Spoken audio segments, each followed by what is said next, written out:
Any thumbs up, Dorothy? Good morning, everyone. Thanks so much for joining the Water Quality Monitoring Council's Equity Workgroup this morning. I was kindly invited to be with you today by your co-chairs, Charming and Desiree. And I've got a boatload of stuff to get through, so we're just diving right in. I'm on one monitor today, so I'm going to ask our co-chairs and Lori if anything comes up in the chat. Please feel free to interrupt me and vocalize questions that arise. I'm going to go through some things pretty swiftly, so I recommend as questions come up for you, just drop them in the chat, and if I can answer them along the way, I will. Otherwise, I'm hoping we'll have lots of time for questions and discussion. But now that I've gone over the boring logistics, I should tell you who I am and what I'm doing here. My name is Anna Holder. My pronouns are she, her, and I am the Open Data Science, Equity, and Tribal Coordinator at the State Water Board in our Office of Information Management and Analysis. Which is a lot of word salad that we'll talk about. Today, I'm going to give an overview of the Equity Data Handbook that we've been developing. And that's the first link that I added in the chat. I'm not going to do a live demonstration because whenever we try, technology happens. So I've got screenshots on slides that we'll go through today, but if you want to join along and click through things on your end, there's that link there for you. That demo is going to include a peek into each chapter of the handbook. I'm also going to provide an overview and similar demonstration of our tribal data mapping tool that we've been developing for the past couple of years. Similarly, that's the second link in the chat that I shared with y'all. So we can talk through that together momentarily. As I mentioned, I might move through each of these resources pretty swiftly so that we can have more time for questions and discussion, and we can always go back to things and open links together and things like that once I'm done talking at you.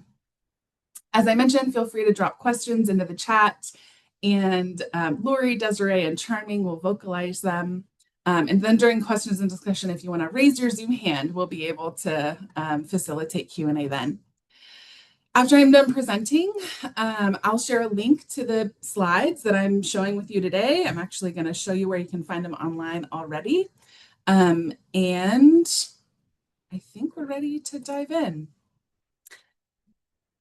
It's been a while since I've been to this space, and anyone can join us. So I like to start by taking a high-level view of things. And it's important to note that the California Water Boards, the institution for which I work, is actually comprised of 10 separate state agencies within the California Environmental Protection Agency, or Cal EPA.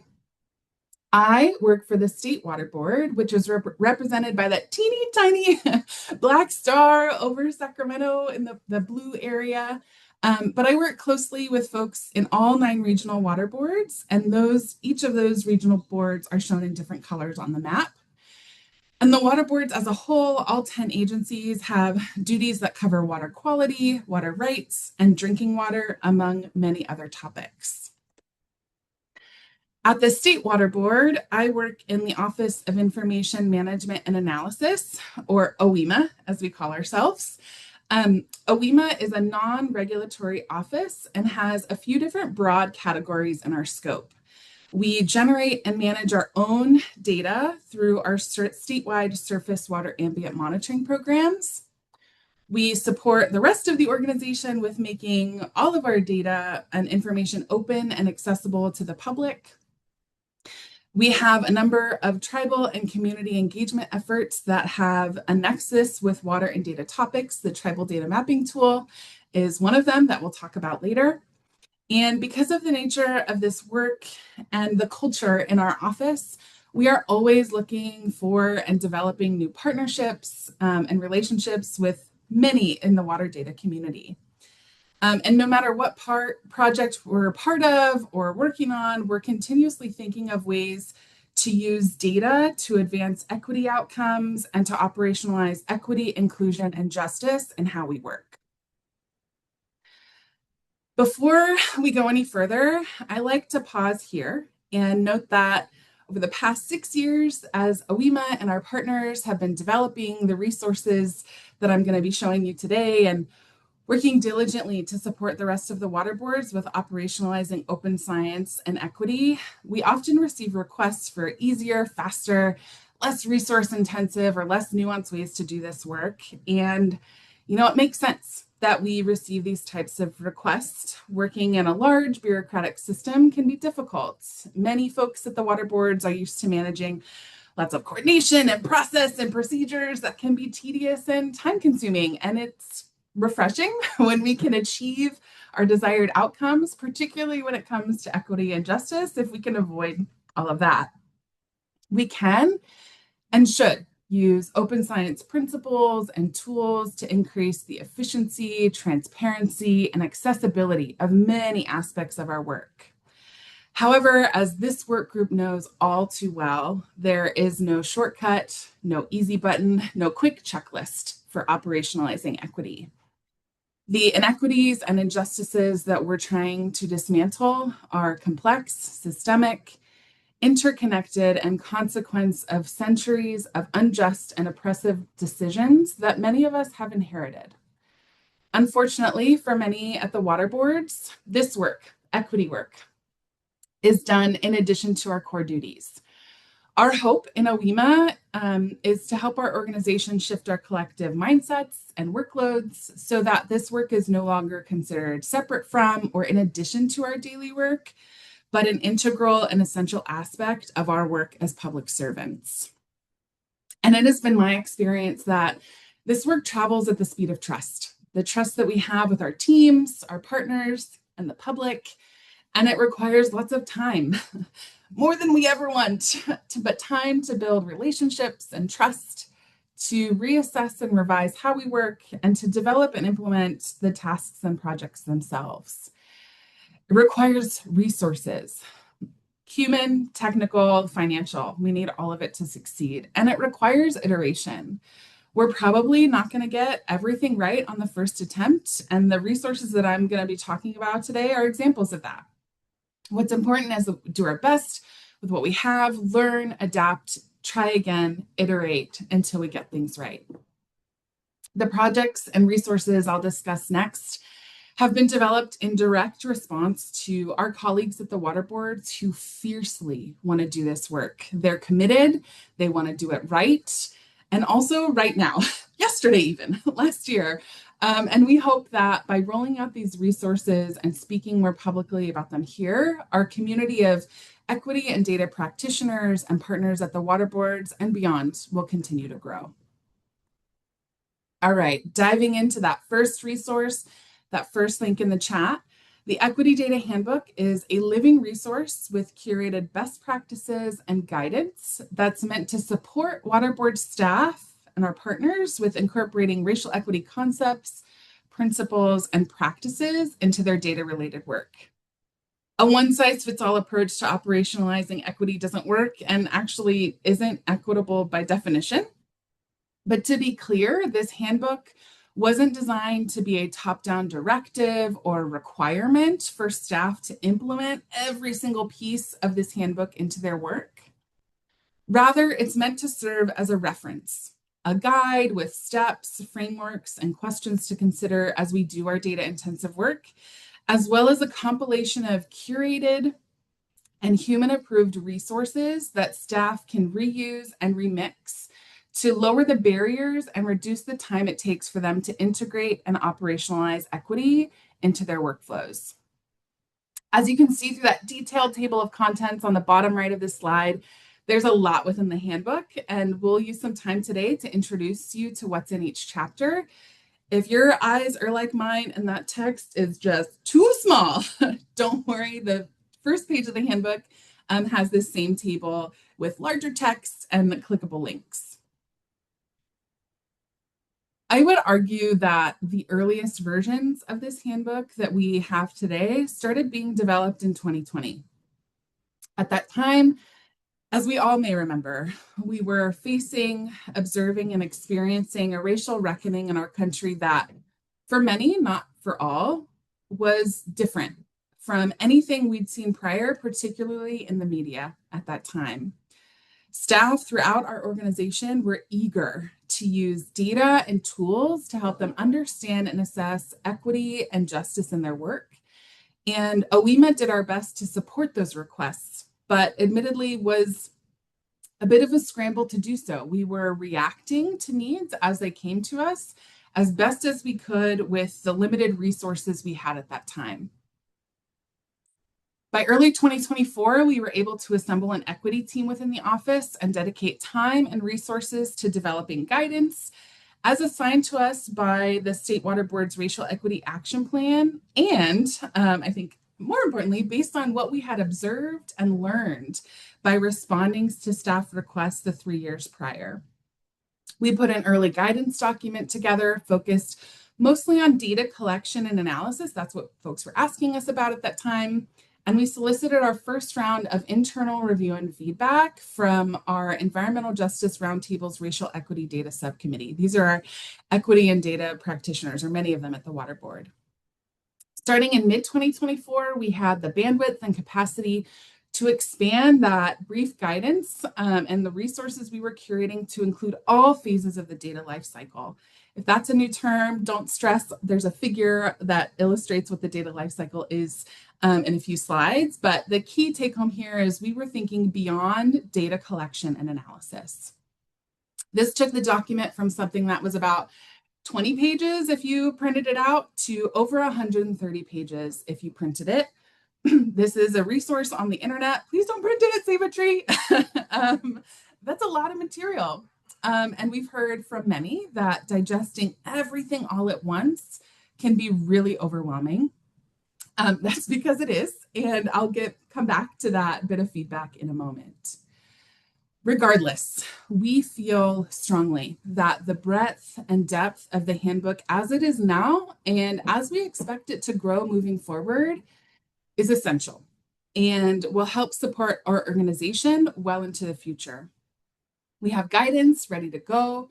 So when someone comes to us with a request for help, we are prepared to point them to sections and resources that most apply to their situation, and all of us can move forward more quickly and with more confidence in our data and equity related decisions. Last year, we focused on an internal and iterative review process to continue to build on what we developed and to think about how we can continue to improve the handbook moving forward. I've talked a little bit about the purpose, context, and strategy behind the handbook and its development already, but they're listed here side by side for ease of reference. What I want to point you to on this slide is the audience. The primary audience for this handbook, the folks we had in mind when we were writing up these pages, are Water Board staff doing the work on a daily basis. These are our practitioners that work with data in any form and are responsible for implementing any phase of the data lifecycle with an equity lens.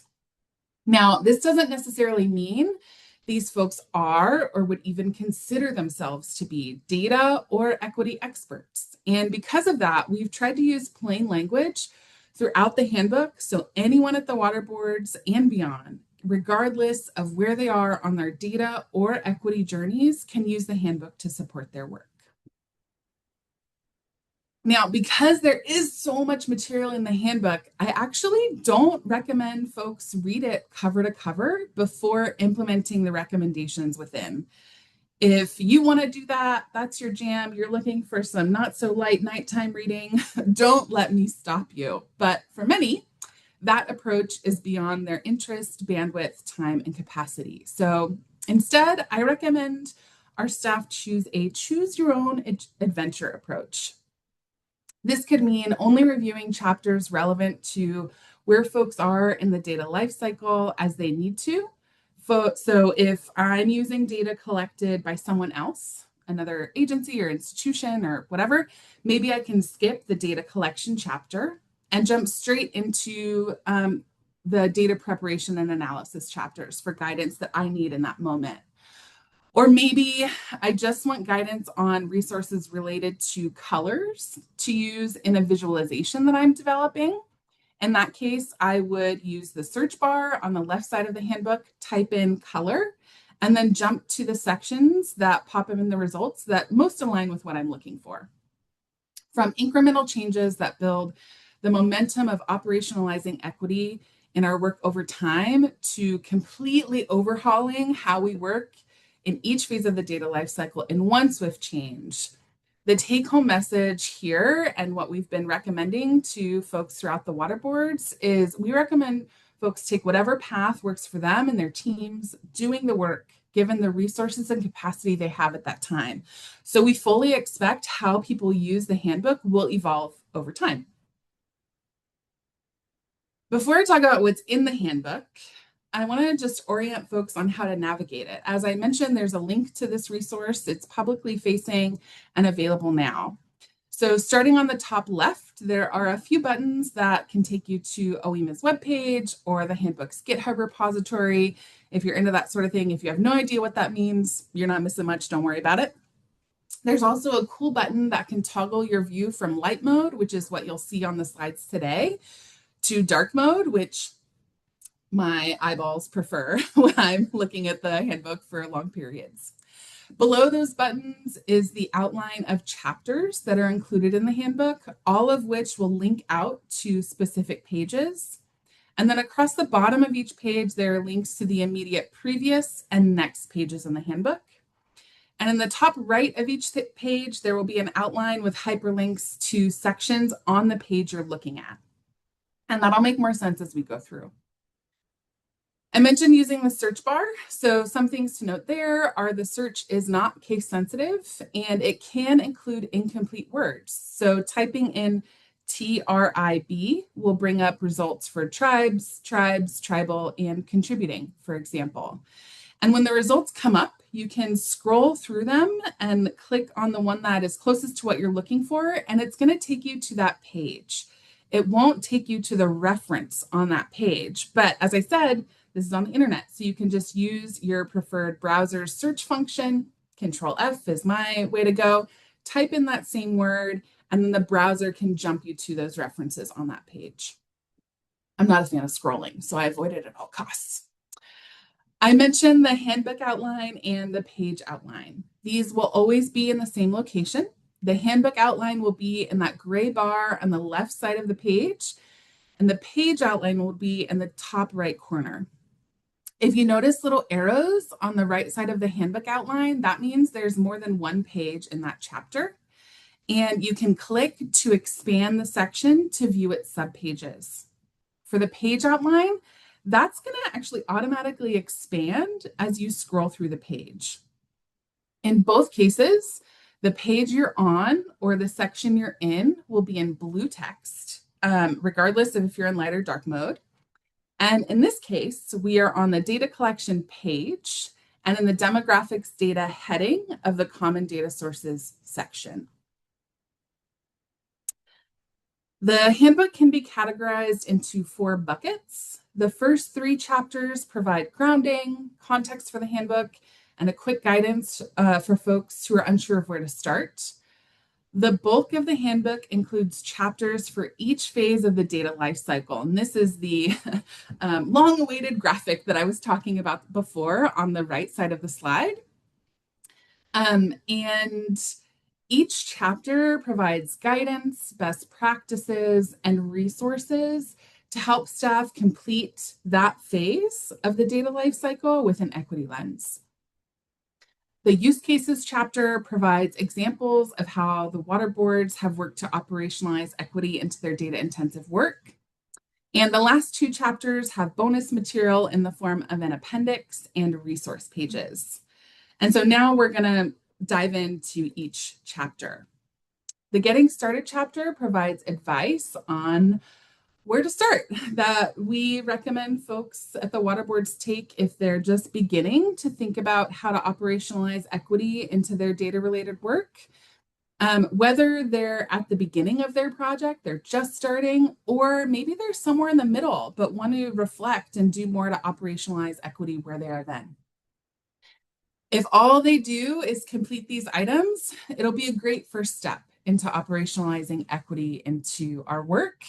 But in the name of transparency, we acknowledge that folks will probably have a lot more work to do, but this will be a great way to kick things off and to begin to build that momentum and those muscles of operationalizing equity. And then a quick note as we move through the remaining chapters of the handbook on the slides, you'll notice orange boxes on the handbook and page outlines to indicate where we are in the handbook on the left in that gray bar and what topics are covered on the pages we're looking at on the upper right. And then on the bottom left of each slide, there are going to be links to the reference pages on that slide. So if you're looking back at the slides later and you don't want to faff about with going to the handbook and popping around, you can just click on this slide and it'll take you to that page. The background page covers a lot of what we talked about already, the handbook purpose, audience, recommended use, how it was developed. It also covers how OEMA plans on maintaining and updating the handbook moving forward, and instructions on how to contribute or share feedback on how you think it can be improved in the future. All right, now we're jumping into the first phase of the data lifecycle, the plan and prepare phase. There are 2 pages in this chapter. The planning page walks through how to conduct an equity assessment as folks scope out and define their project. And the data preparation page walks through what to include and consider in a project's data management plan. There are many steps outlined on both of these pages. The complexity, breadth, and depth of the documents you choose to develop for your project can vary. We tell folks that if they're working on a really complex, multi-year, or maybe even a potentially contentious project, they might want to be more thorough in their process and how they document it. But if you're just doing a quick and easy, back of the envelope type of analysis, you might be able to capture the essential information in a page or less.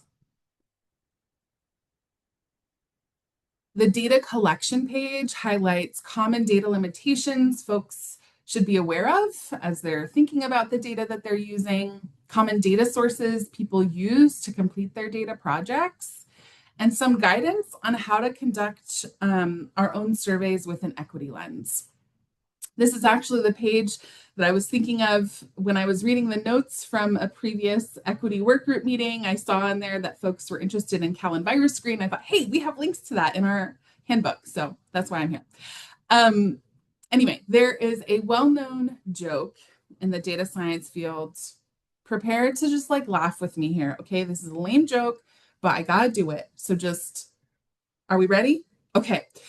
The data science is 80% preparing data, also known as data wrangling or data processing, and 20% complaining about preparing data. Oh, I know, you're all cracking up. Okay, the data processing page, regardless of that dumb joke, provides guidance on how to do that hefty 80% of work using that equity lens. So each section, as indicated by that orange box in the upper right side of the page, walks through why and how one might complete that super data intensive, said with love, data nerd process with equity in mind. The quality assurance page provides some grounding on what quality assurance and quality control, or QA/QC, means, and provides guidance and things to consider for folks that are setting up those systems so that they can support the advancement of their equity objectives.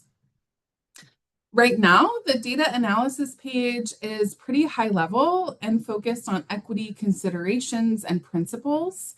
But we're working with our partners in another office at the State Board, the Office of Public Engagement, Equity, and Tribal Affairs, or OPEDA, to add more detailed examples, step-by-step guidance on how to conduct demographics analyses in different water-related contexts, including topic-specific analysis examples for drinking water, groundwater, point source, and non-point source contexts. And as that guidance and those instructions associated with each of those analyses are completed, we are going to get them added to this page so everyone can use consistent guidance and methods. I'd say our heftiest page right now is the data visualization page. We get a lot of requests on how to make data visualizations more accessible. And for those that have made a map or an interactive dashboard or just a figure, a graph, there's a lot to think about when creating a data visualization as it is. And this section walks through the different design decisions that practitioners might want to think through when developing a data visualization or a similar data product, and provides recommendations on how to approach that work through a lens of accessibility, equity, and inclusion. Now, we can collect and analyze and visualize all of the datas, all of them until the cows come home. But if we can't talk about what it all means in a way that resonates with the audiences we are trying to communicate and engage with, all that work might not really matter in the end. The data communication page in this handbook is here to help with that. From outlining higher level principles like taking a user-centered approach to your communication to the nitty-gritty considerations of what it means to use plain, accessible, and inclusive language. The preservation and storage page discusses how to think through our data, project, and product storage and retention plans, like boring admin stuff, but it provides a framework and equity-centered questions to consider as we develop those plans for ourselves. The publication and sharing page walks through things to consider as practitioners decide how they want to make their project's data and products open and accessible as appropriate. This page is meant to help folks think about which aspect of their project and its data can and should be made public, and how to do so according to Water Board's policies, and then how to make sure the rest remains secure but accessible to those who need it. So think like internal team members who are maintaining those databases, right? We need access to those products. The evaluation page walks through how to conduct a root cause analysis and use the results-based accountability tool, as well as provides a few more questions that folks might want to consider as they review their project, their task, their work upon completion, or as they want to get ready to revise a project before it begins its next iteration. As I have noted in that green tip box on the page, while the processes on the page include many numerical steps, that doesn't necessarily mean that those steps must be completed in that order or even all at once.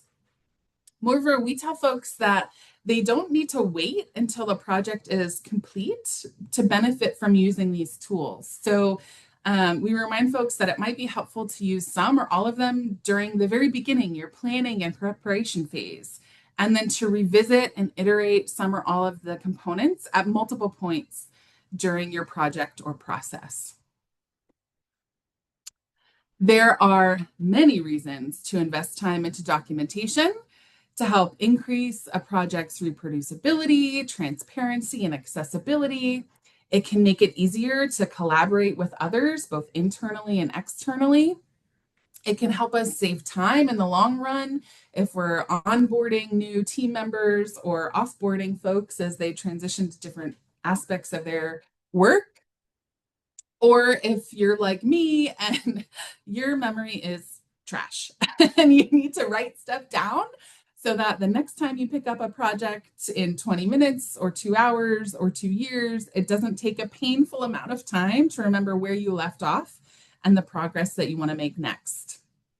Whatever your reasons, this page can help outline the types of things folks might want to invest time in documenting, and it is a time investment, and how to do so with equity in mind. And in the future, we hope to create templates that folks will be able to download and reuse and remix for their needs to help everyone save time and make it easier for us to develop thorough, consistent, and clear documentation for our data products. All of those chapters are great, but sometimes we just want examples of what others have done before so that we can be inspired to take on those big dreams for the projects that we have, or maybe just to reuse their methods to make sure we're consistent. Unfortunately, the use case chapter, which is where you'd find those types of things, doesn't have a ton of examples of the handbook in the handbook right now. We're just rolling this resource out this year, but we are going to spend the next year or so working with our equity and data practitioners to document their projects and approaches, their user stories, and how they're operationalizing equity into their data intensive work and getting those added to this chapter moving forward. So we hope this chapter in particular will grow significantly over time. As you'd expect, the appendix includes detailed supplementary material referenced in other sections of the handbook, which you can see the specific topics again on that page outline in the upper right. And finally, the resources page has the list of the presentations that we've been delivering this year. I think it's like close to 30 presentations that I've been delivering since January. This one is included in that list, and the links to these slides are actually already on this page, and I'll add a link to this recording when it's available as well. Beyond that, there are a bunch of other useful links on topics presented on the right side of the slide that either didn't really fit anywhere else in the handbook or they fit in a whole bunch of places. And we wanted folks to be able to find and access them easily, like links to past Water Board's data and equity webinars or trainings, and other useful frameworks, toolkits, and resource hubs. As I mentioned, we've been rolling the handbook out January through July of this year.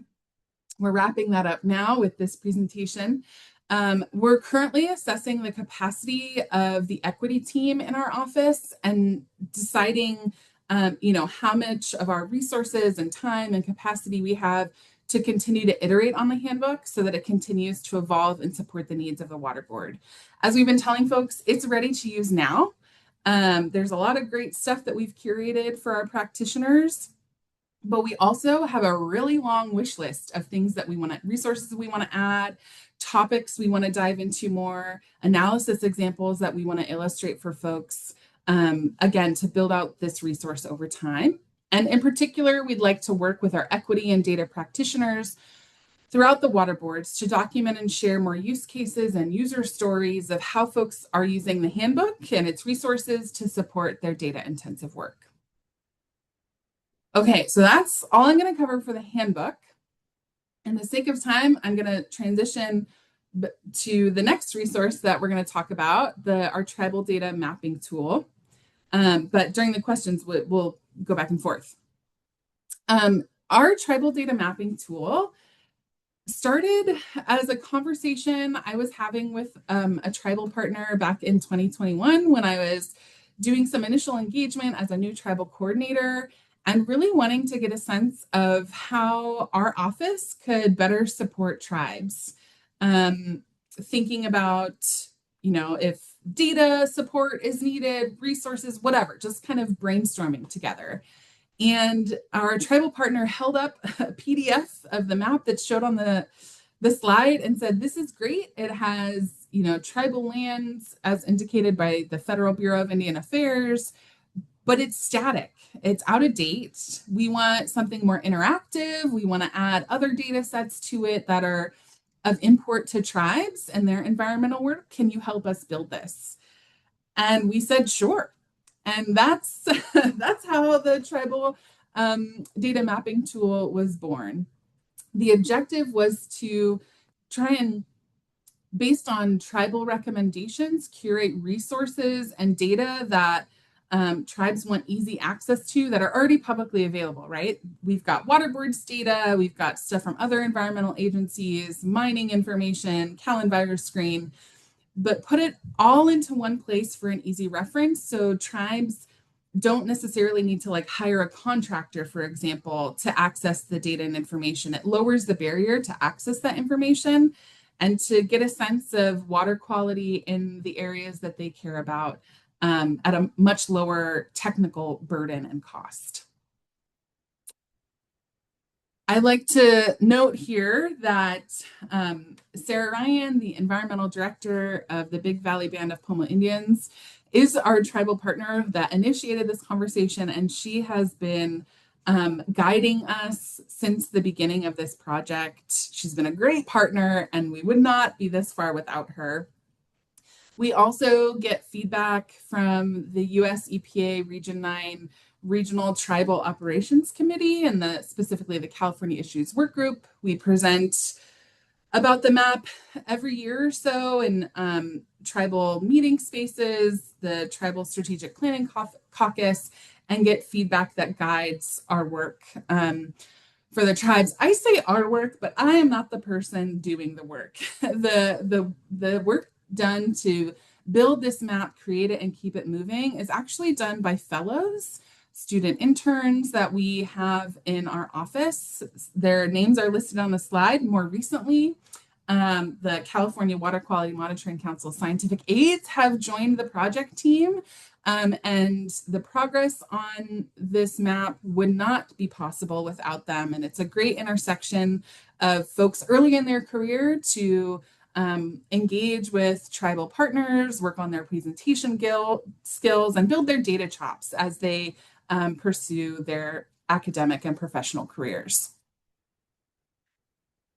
Now, when I talk about the tribal data mapping tool, I'm actually referring to three things. The first is the user manual, which is the link that I shared in the chat. And there's a screenshot of that on the slide. There's the actual map, which is an Esri product. If you don't know what Esri is, don't worry about it. It's a software company. But it's an interactive map that folks can use to like poke around and turn things on and off. I'll show you that in a second. And there's also a project management board. This is publicly facing, and it captures all of the things that we want to do to the map, and that most importantly, our tribal partners have told us that they want added or revised to the map or manual. I'm going to give a brief overview of each of these components. But before I do, I just want to flag that the user manual has 3 chapters in particular that we recommend people check out before they even open the map. The map guide, the layer guide, and the resources page. The map guide provides directions and screenshots on how to navigate the map. So we wanted to build this resource for anyone to be able to use. So we want folks in tribal environmental programs or tribal staff or tribal organizations who might not have training on cartography or building maps to be able to open this thing, find what they need, take a screenshot, and put it into their grants or presentations or files and documentation to leadership without needing to like understand how to do all the techie tech stuff. But in order to use the map, you need to know how to like find your layers and turn things on and off. And this map guide walks through tips and provides screenshots and instruction on how we recommend folks do that. The layer guide provides more details on all of the layers displayed in the map. So as I mentioned, this is basically a curated resource guided by tribes and their requests to see available data, which means there's a lot of options to choose from. And trying to view everything in the map at once can be overwhelming, and it like can literally crash the program if you try and turn too many layers on it at once because of the technical things. So we recommend folks look through the layer guide. This is what I do personally to get their bearings on what data are available in the map. You can kind of see screenshots of what it'll look like in the map to see which data sources are in alignment with what you're looking for. And then you can open the map and more quickly and easily display everything that you want to check out at once without having to turn every single layer on and off to figure out what you're looking at. I've done it. You can. It's no fun. Anyway, so that's our recommendation. We also have a resources page that lists all of the presentations we've given on this product, as well as links to other useful websites and data visualization tools such as CalEnviroScreen, among others that are currently listed and that we're going to add to over time. And as you can see on the slide, the red box indicates today's presentation. So the link to the slides is already there. And as I said, as soon as the recording from today is made available, I'll also add the link to it here, as well as in the Equity Data Handbook resources page. So you've got two places to find what we're talking about today.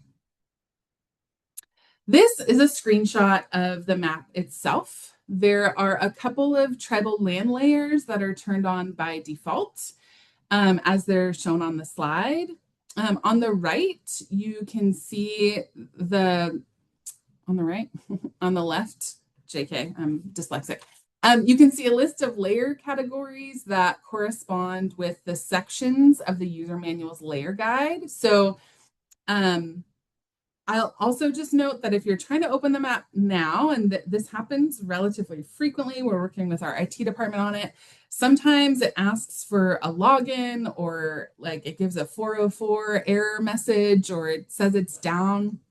It's usually because we're making updates and there's like a whole process that needs to take place before the updates are, again, publicly accessible. Feel free to email me if this happens. We're probably already aware of it and working on getting the map up again, but that's generally the cause. And we're working with our IT department very closely to figure out how to prevent this from happening so frequently and to get things back up and running. This is another reason why we recommend folks check out the layer guide, because even when the map is down, folks can still view what layers look like and link out to the original sources. So maybe you can't view them in the map, but there's a direct link to CalEnviroScreen if that's what you're interested in, for example, and you can just go visit that resource specifically. Again, I barely use Esri products these days, so this slide is for me, but also for others that might not be familiar with this technology. And so some features and icons that I find really useful that I like pointing out are the layers icon. So when folks open the map, it won't actually look like what's on the slide right now. And I always get stressed out and then remember that if I just click on the layer icon, it'll show me the list of layers in the map, and it'll switch this view so that you can see what layers are available and begin to turn things on and off as you wish. The base maps icon can change the background of the map, so it can show like roads or satellite imagery, among other things, instead of what is shown now, depending on your interests. And the legend icon will bring the legend on. It'll turn the legend on. I think it comes in the upper right side of the map, so that when you turn your layers on, you can get an explanation of what the different shapes and colors mean for that data source.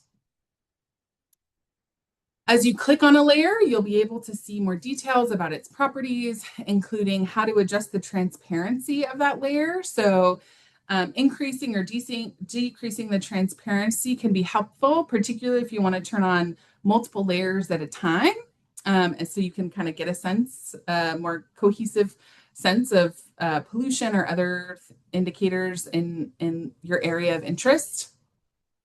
And the map is defaulted to show the entire state, and the zoom buttons on the bottom right, dang it, of the map can help you zoom in to the areas that you're most interested in, or zoom out if you want to take a higher level view of things.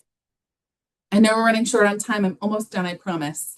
This is the project board that I was mentioning. This is visible to the public. And you can get a sense of the stuff we've been working on, the updates that we want that we're working on now. One of them is updating the CalEnviroScreen layers to the 5.0 version. Right now on the map, it's 4.0, among other things. And the long list of things that we want to do based on feedback that we've heard from tribal partners. we like to keep this open and transparent so that folks can see the progress we're making, the requests that we've received. And it's helpful to, I think, in my experience, help build trust with tribes. Like if we go to a tribal space, they share feedback during the Q&A portion. The next day or the next week, that shows up on this map or on this project board as a commitment to something that we're going to look into. It also helps with onboarding new fellows and interns. They can get a sense of all of the things that we want to do and say, hey, I'm really interested in learning about this data set or this tool. I want to tackle that request, and it'll bring it over to the in progress phase. We continue to welcome feedback. This is a great example of a project that is iterative, living by design. The survey is open to anyone. If you have survey fatigue and you're not interested in completing a survey, you could just shoot me an email directly, or my phone number is on the last slide. Or if you're at a tribal meeting or a space like this and you want to share feedback verbally, we welcome that as well. That was a lot to take in on those two resources. Happy to open it up to questions, and I'll just leave my contact information on the slide as we make our way through the chat and raised hands and all that good stuff.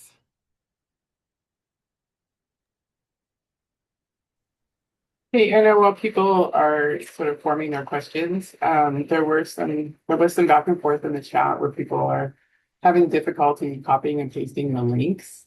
Do you happen to have a QR code that you can share for the two resources that you just went over? I don't have a QR code. That's a great idea to to add to our incorporate them into the slides. Yeah, not an uncommon. I will just say, if you type into your preferred browser, Equity Data Handbook water boards, it's one of the first things that comes up. And same with tribal data mapping tool, like water boards or GitHub or something like that. A link to these slides can also be shared in the meeting notes. I know that's not immediate and folks want to see things right now, but those will be shared as well.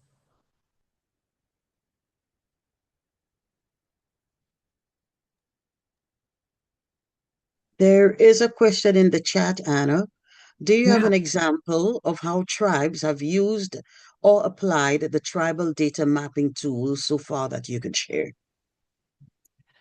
Yeah, so in on the resources page of the tribal data mapping tool, it's a couple of presentations ago, but we gave a presentation with our tribal partner, Sarah Ryan, and she talked about how her team recommends folks use this resource, particularly related to environmental programs and just getting a better understanding of like pollution in the areas of interest to tribes. We don't have all of the pollution data in the world posted on the map, but it can get a sense of, we've got information on like mining, we're working on getting our water quality up there.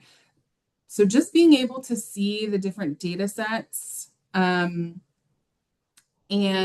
getting an understanding of what might be impacting water bodies of interest to tribes for, protecting public health and safety and preparation for, ceremony or cultural practices. That is something that has been recommended by our tribal partners. There's also a lot of talk in the water board space about something called tribal beneficial uses and working on getting those uses integrated into regional board and state board basin plans. And part of that process is understanding what water quality is now and how that might impact the desired cultural uses that tribes want to practice. And so it's a useful tool that we're actually going to try and build out a chapter to help provide resources to that need in particular over the next year or so.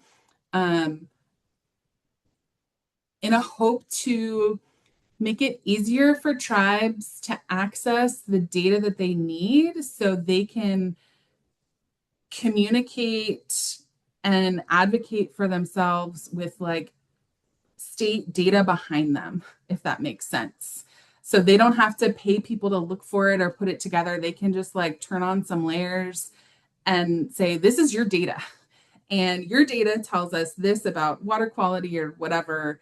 And, XYZ actions need to be taken to make sure that we can protect and restore tribal beneficial uses throughout the state. So those are like big picture ideas that we've talked about in tribal spaces in terms of like a specific example of a tribe using XYZ layers to create XYZ report. I'm not privy to that information. Yeah, hopefully that helps.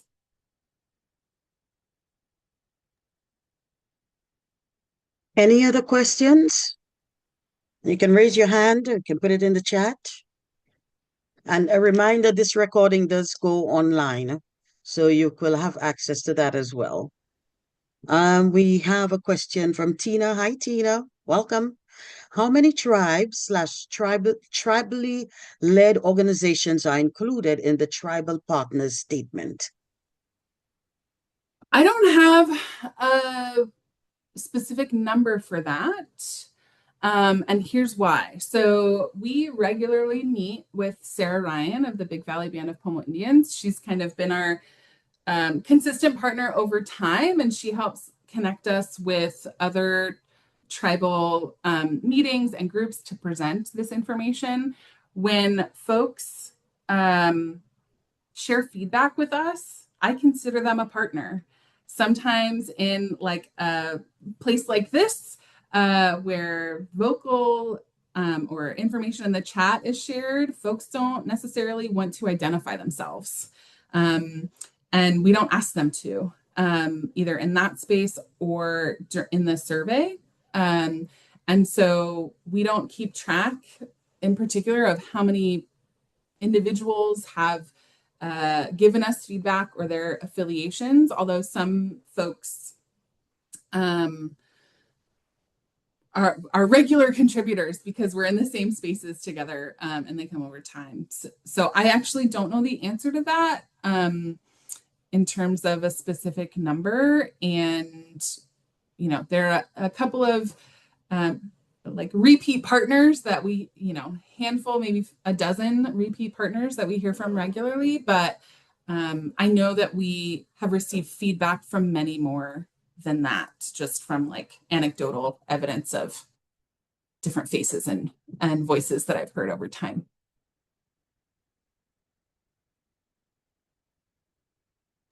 Great question. Thank you, Anna. Any other questions? Yeah. Oscar says, I see am open. Oh, sorry, go ahead. Oh, I see the chat. Someone I was trying to open the tribal data mapping tool and it's asking them to log in. That means the map is down and I'm so sorry. That's been an issue for the last like week and we've been working on it with our IT department. I'm real sorry. It's inconvenient. Yeah. It's not you, it's us, to say the least. You shouldn't have to log in to use the map, and it's just a technical issue that we're troubleshooting. But check out the layer guide. That doesn't require any login, and you can still see the goodness that's there.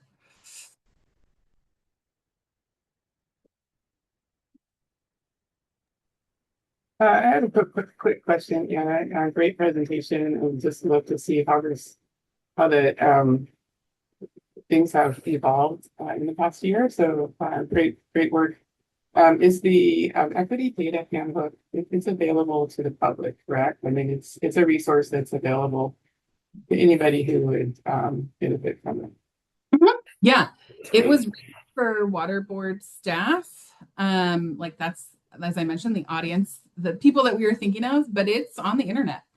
Anyone around the world can use it as a reference. And personally, I have been like with external partners that I have when we're working on building resources together, for example, I'm able to share links with them and say, hey, when I talk about accessible visualizations or alternative text for a figure that you're trying to share with me, here's what I mean when I say that. So we in AWEMA, we use it to help communicate like what we need from our external partners, but we also welcome, anyone to use it. And I'll also just say that the resources were not like, this is what Anna thinks operationalizing equity means, right? Like we curated resources from equity practitioners inside and outside of the water boards and the internet and things like that. And we make sure that anything that's added to the resource, it has been human reviewed and approved. We have received, AI outputs of things that people just want to like have us add to the handbook, and we make sure to quality control and quality check those recommendations so that we know exactly what's being shared. That said, we are learning how to do this. And so we are sure multiple iterations of the handbook will be needed. And we are always open to feedback from external partners in particular. I don't know if the form on the page will allow external folks to share feedback, but please feel free to email me with recommendations, or if you want to talk about the handbook, tell us what's missing. We love that feedback. And something the co-chairs may consider is, and if you'd be okay with it, Anna, perhaps we could put a link to the Equity Data Handbook on the Equity Workgroup website. Yeah. Please do. Yeah. Something, just throwing it out there if the co-chairs and the group are interested.